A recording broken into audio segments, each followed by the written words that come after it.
Lep pozdrav z moje strani. Kot vsi veste, smo imeli včeraj pa danes obisk delegacije iz Madžarske. Jaz bi rad par stvari povedal, kaj se je dogajalo, zato da se ne bojo slučajno kakšne različne zgodbe začele vrteti po Sloveniji. Najprej bi rad povedal, da današnji obisk pri nas na ministrstvu ni bil pogledan kot pogajanja. To sem jaz tudi na sestanku jasno povedal. Vemo, da v začetku februarja ima odbor za zunanje zadeve sejo, kjer se bo obravnavala vladna pobuda za sklenitev meddržavnega sporazuma med Slovenijo in Madžarsko za sodelovanje na projektu drugi tir. Če bo ta pobuda dobila zeleno luč, šele takrat naprej se bodo začela pogajanja. Tako da jaz bi rad še enkrat povedal, danes ni bilo na mizi pogajanja z Republiko Madžarsko. Glavna tema danes je bila, da sem seznanil našega potencialnega partnerja na projektu drugi tir, kakšni so bili sklepi Komisije za nadzor javnih financ. Tudi njih je to zelo zanimalo. Jaz sem jim razložil proceduralno, kaj Komisija za nadzor javnih financ pomeni, kakšni so bili sklepi in kaj to pomeni glede našega projekta naprej. Seznanil sem jih, da v začetku februarja odbor za zunanjo politiko zaseda in da bomo takrat obravnavali pobudo za nadaljevanje. V nadaljevanju so pogovori tekli tudi o tem, da določen del slovenske javnosti in tudi določen del politike izraža zelo močno odklonilno stališče za sodelovanje z Madžarsko v tem primeru. Probali smo jim razložiti, zakaj je do tega začelo prihajati. Razložili smo jim tudi to, da imamo slabe izkušnje z večjimi infrastrukturnimi projekti v Sloveniji in da probamo zdaj z nekim drugačnim načinom dela, transparentnostjo, tudi kontrolo javnosti, ta izziv stopiti čez njega, zato da bomo lahko ta projekt speljali naprej, tako kot smo si ga zadali. Res je to, da proces trenutno poteka stran od oči javnosti, pod oznako zaupno. To ni nekaj novega, tudi ostali večji poslovni procesi v tujinah potekajo na tak način, ker oba dva partnerja, v tem primeru in mi in zaledna država, rabimo mir za nemoten pogovor in za lažje načrtovanje nadaljnjega dela. Kakor sem pa že velikokrat povedal, že tekom referendumske kampanje s sprejemanjem zakona, tudi nazadnje včeraj v medijih, da ko bo osnutek meddržavnega sporazuma pripravljen, bo predstavljen in na odboru za zunanjo politiko, javnosti v državnem zboru in poslanke in poslanci bodo tisti, ki bodo meddržavni sporazum potrdili. Naj še enkrat povem, ne pogovarjamo se o obremenjevanju koncesijskega območja, odpiranje koncesijske pogodbe, delati na katerikoli storitvah, ki bi bile v škodo dejavnosti Luke Koper, ne pogovarjamo se o lastništvu Luke Koper, ne pogovarjamo se o lastništvu infrastrukture.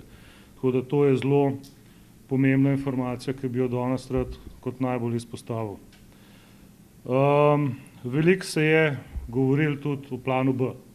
Jaz naj tukaj še enkrat povem, mi imamo jasno začrtan cilj plana A, to nam je tudi potrdila Evropska komisija.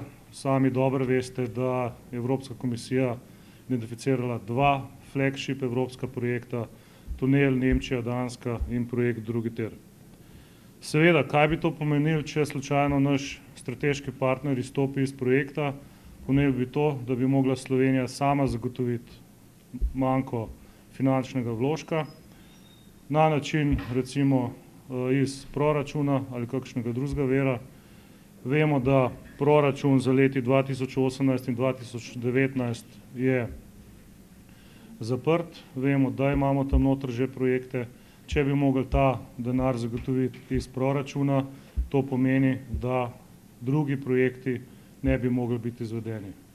Tretja razvojna os, različne obvoznice in tako naprej. Da bi nadaljevali odgovorno vodenje projekta, sem prejšnji teden v petek opravil sestanke v Bruslju z Evropsko komisijo. Obvestil sem jih o trenutnem stanju na časovnici potrditve zakona.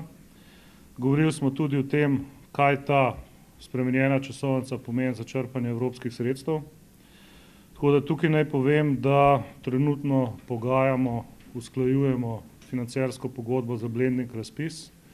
Stališče Slovenije bo, da bo tekst narejen tako, da tudi če naš strateški partner izstopi iz projekta, bomo še vedno lahko črpali evropska sredstva.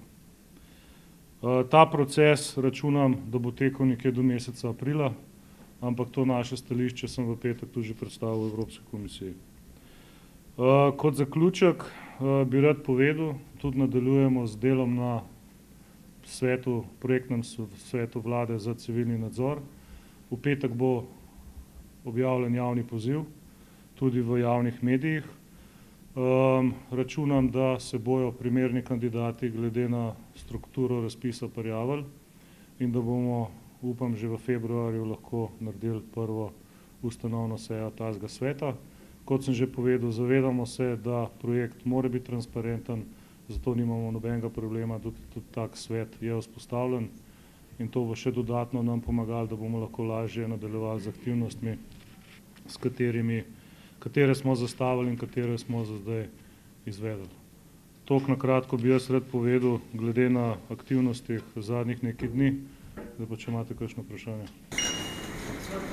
Mene mogoče zanima, Tjaša Budinska RTV, kakšen je odziv Madžarov na dogajanje okrog drugega tira? So dali kako časovnico, da so pripravljeni čakati? Kako oni gledajo na to, da še ni zakona, da je neodobravljanje javnosti politike?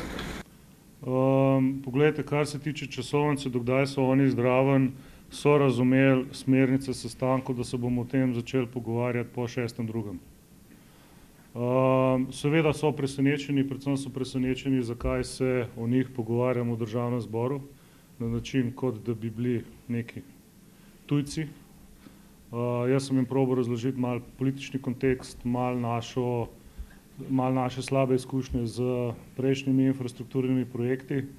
Z veseljem lahko rečem, da to razlago so razumeli in zaenkrat še zmeraj ostajajo kot naš strateški partner v procesu pri izgradnji projekta drugi tir. Še kakšno vprašanje? Mogoče samo pod vprašanje, Maja Derček, a je napovedan še kakšen visok obisk Madžarske? Ker to danes je bilo malo bolj tipanje z njihove strani. Poglejte, visokega obiska zaenkrat ni napovedanega. Ne bi rekel, da je bilo danes tipanje, bil je državni sekretar prisoten. Pogovarjali smo se konkretno tudi o drugih projektih čezmejnih prehodov železniških lokomotiv. Tako da jaz mislim, da to danes ni bilo tipanje, predali smo jim informacije, jasno so povedali, kakšne so njihova stališča in jaz tukaj ne pričakujem nič drugega kot to, da 6.2. imamo sejo odbora za zunanje zadeve in gremo pol z začetkom pogajanj naprej.